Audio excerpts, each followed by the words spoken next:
Hello, and welcome to Good4Growth's presentation on a discipline philosophy based on relationships. With me, Dr. Bob Murray. Let's get started.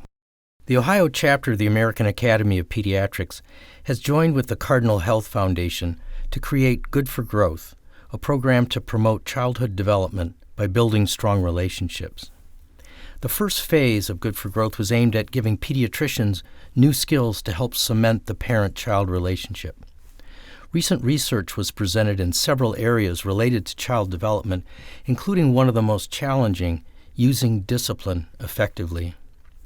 Today I'd like to look closely at relationship-based discipline, a whole new way to think about and use discipline to support your child's development. So let's think for a minute. How would you describe your personal philosophy of child discipline? Is it to punish, to foster reflection, to train the child, to teach the child, or to instill a sense of right and wrong? As parents, each of us is different. We have had different life experiences, different childhoods, and different styles of parenting.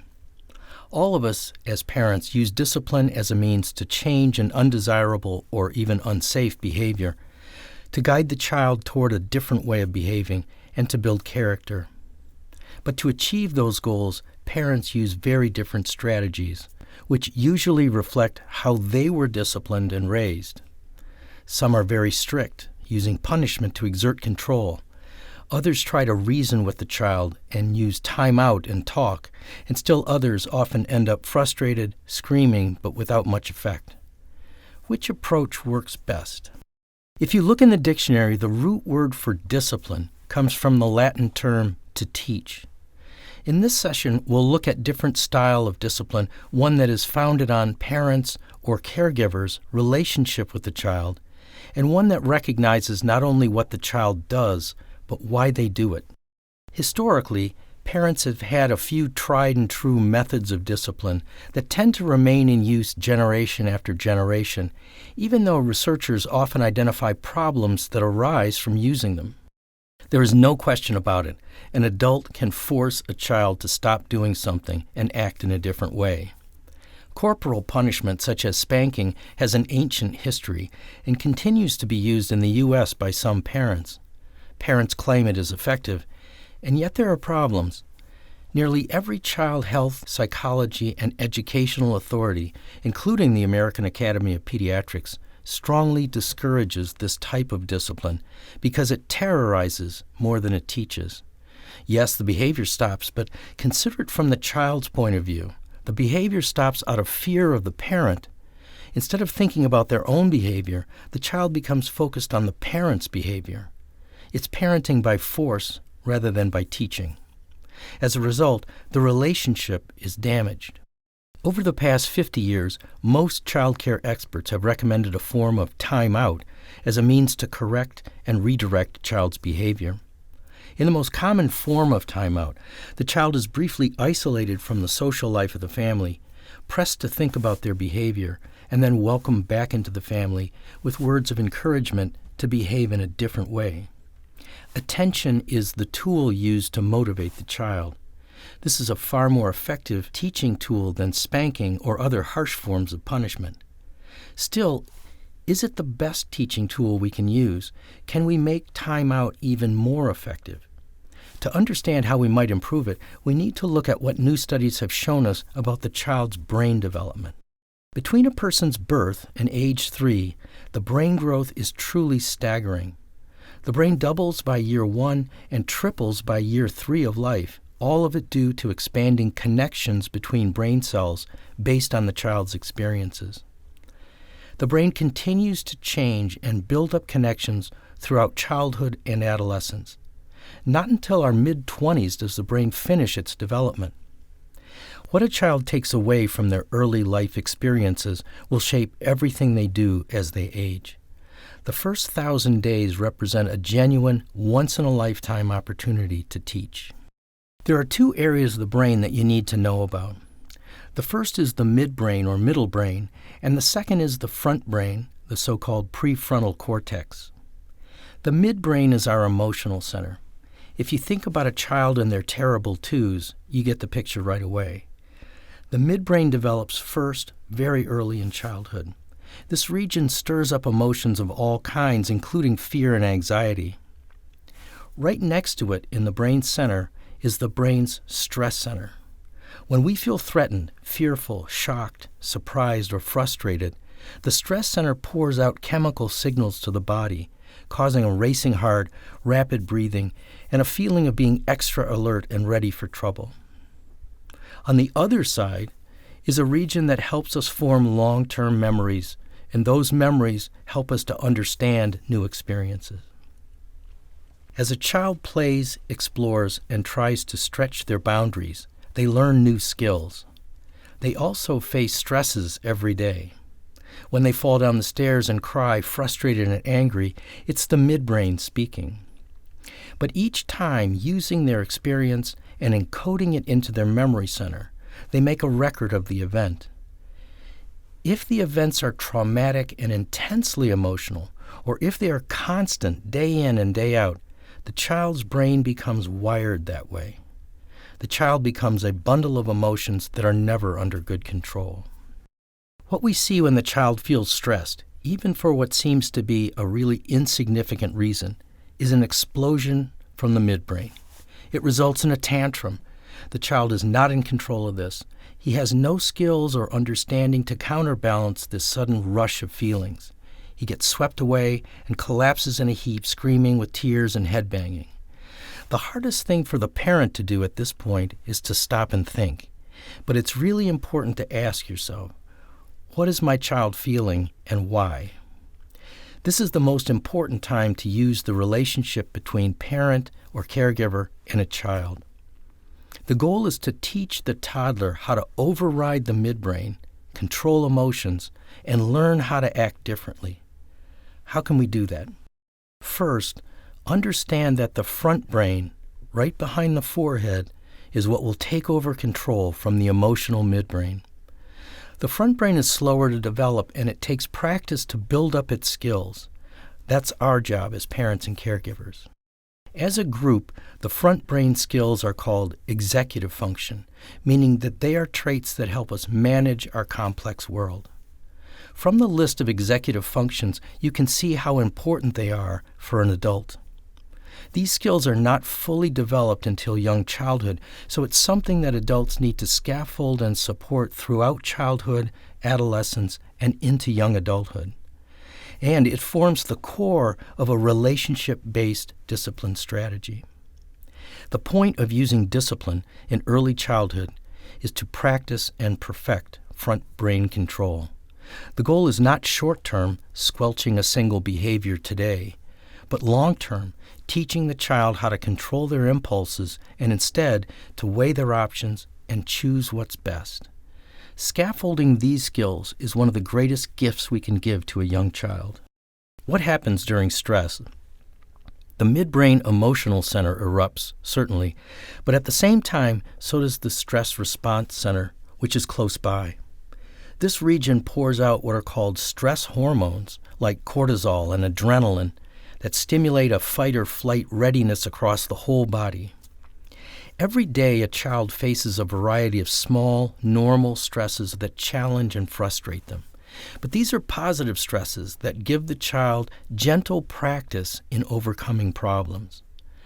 The problem comes when the stresses are serious, overwhelming, or persistent in the child's life. The stress hormones that help us react to stress become damaging if they remain in the body over long stretches of time. In a fascinating series of experiments, one Canadian research team showed that when baby rats were under stress every day due to being weighed and measured, some mothers would lick and nurture them back to normal, while other mothers did little or nothing to soothe the baby.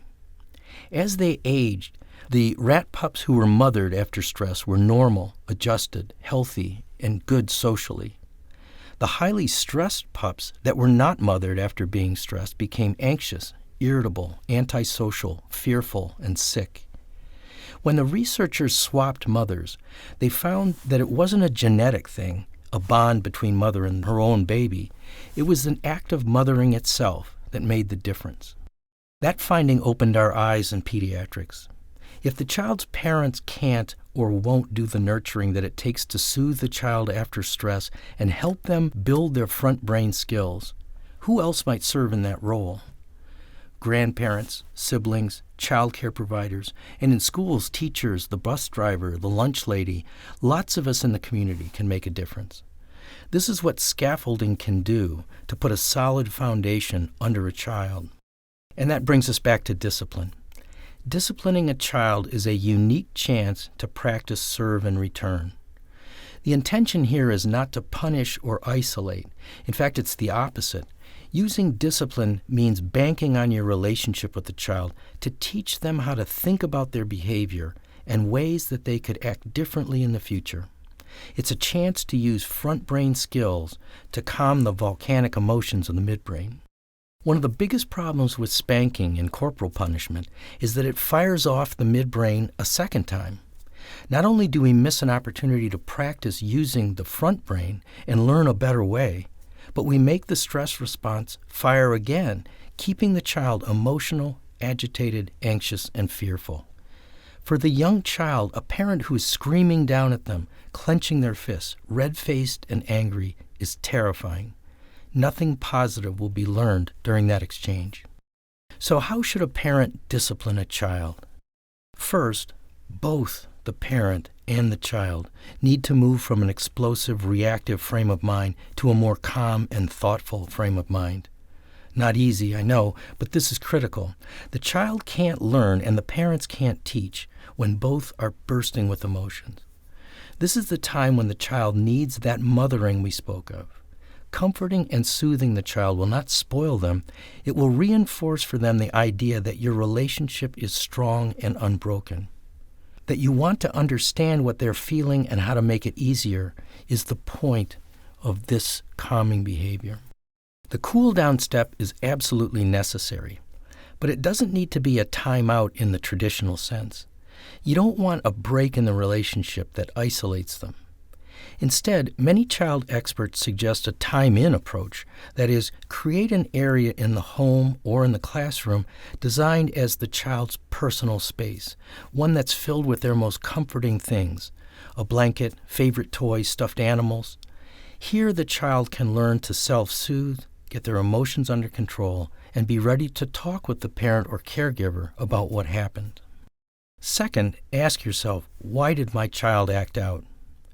Given his age and development, what should I expect? This is where awareness of development can set our expectations to match the child's level of maturity. Does the temper tantrum mean she's tired, frustrated, needs attention, had a bad day at preschool, is hungry, has had her emotions in all day and can't hold it anymore? Remember that often the child will feel safe to act out at home after being in childcare or school or in the car for a long time. They need to release those emotions and have limited skills in handling them any other way. Third, calm yourself and fix your expression and your voice. Importantly, touch them. Touch tells a child that you're still connected.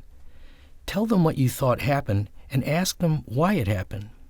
Acknowledge their feelings and give those feelings a name. This teaches them to use words to express emotions.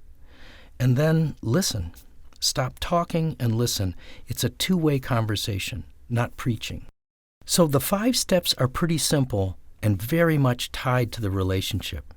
It's a process that makes the stress response quiet down and then practices front brain skills in their place. Over time, the child will use those skills more and more in place of acting out. Self-calming, self-expression, confidence, and caring for how they treat others all flow from those skills. When serve and return communication is coupled with scaffolding brain development from early in life, the result is a tightly connected parent-child relationship. Being mindful of the child's point of view, how they see the world, their level of maturity, and why they act the way they do, will make the parent more aware of the child's needs. This is the ideal parenting style for building a successful, confident, and resilient child. Discipline experts emphasize that teens need serve and return as much as the young child, maybe even more. The brain is undergoing many changes during this time, including a surge in the growth of the midbrain. So the emotionality, impulsivity, and anxieties all return again. The terrible teens are not the terrible twos, but the results are similar. This is another time when the front brain executive functions have to be nurtured, practiced, and mastered by the adolescents. And it takes time. One tool that can be valuable is negotiation. To the extent possible, allow the teen to negotiate with you about rules and decisions that you make. Let them discuss what they want, let them make their case, offer compromise, and to the extent possible, bend to meet them halfway. Bending is better than breaking the relationship during this challenging time. The teen who feels that the relationship is a two-way street will value your trust and confidence more so than a teen who obeys but feels powerless in the relationship.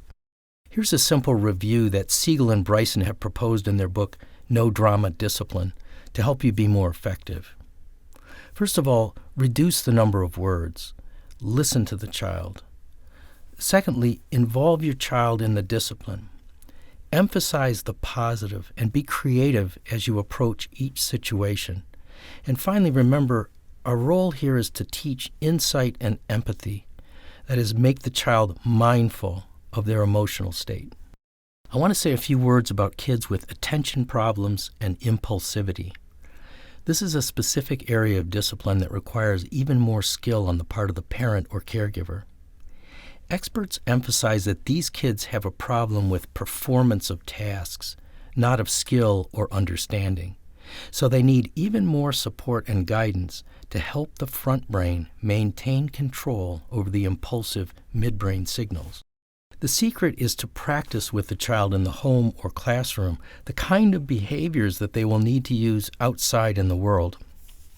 In other words, it's not a case of telling them what you want them to do. Instead, it's a case of practicing situations every day that strengthen their ability to overcome their impulsiveness before they need to use it. This comes through creating daily routines that they can anticipate, establishing limits for their behaviors, providing a clear structure for them to operate within, and making daily life as predictable as possible. Here, too, the relationship is the key to effective discipline. Keep the child tightly integrated in the family. The child's behavior requires a family approach, so making reactions to the child as consistent as possible will greatly improve the impulsive child's sense of expectation. Often we phrase what we ask them to do as a question. Will you go get the trash, Danny? That's polite, but not very effective. Try this. It's time to, or I need you to, giving them an action to do. When possible, give them a choice of doing step 1 first, then step 2, or vice versa. Choices give them a sense of control over their behavior, and it's good for front brain training. For the child with ADHD or impulse control, practice is critical. But the things that they work on need to be kept to a couple things at a time. Breaking an action into small steps allows the child to monitor their progress and not become overwhelmed with details. Working toward a goal is good, but working toward a bribe is not. Several tools have been shown to improve inattention and impulsiveness, including the use of sticky notes, egg timers to prevent having to nag them, text and cell phone alerts. Together with respectful discipline based on the relationships, these routine cues and daily practices can make the child more skilled as they enter the more demanding levels of school. Finally, remember why we use discipline in the first place. It's meant to make a willful, emotional, out-of-control toddler into a highly skilled, socially adjusted, thoughtful child and teen. This calls for more than passive parenting. The best tools that we have to shape the child are our closeness to them, the value of our relationship, our communication style, and our expressions of love that they take away throughout everyday moments. So much depends on our learning as parents to do this one thing well. Discipline is the ultimate expression of what Good4Growth is trying to help parents achieve. A strong child that has all the skills needed to reach their greatest potential.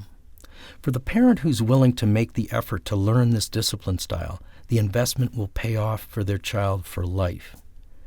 Thank you for participating in this Good4Growth webinar on discipline. I hope that you'll find it helpful.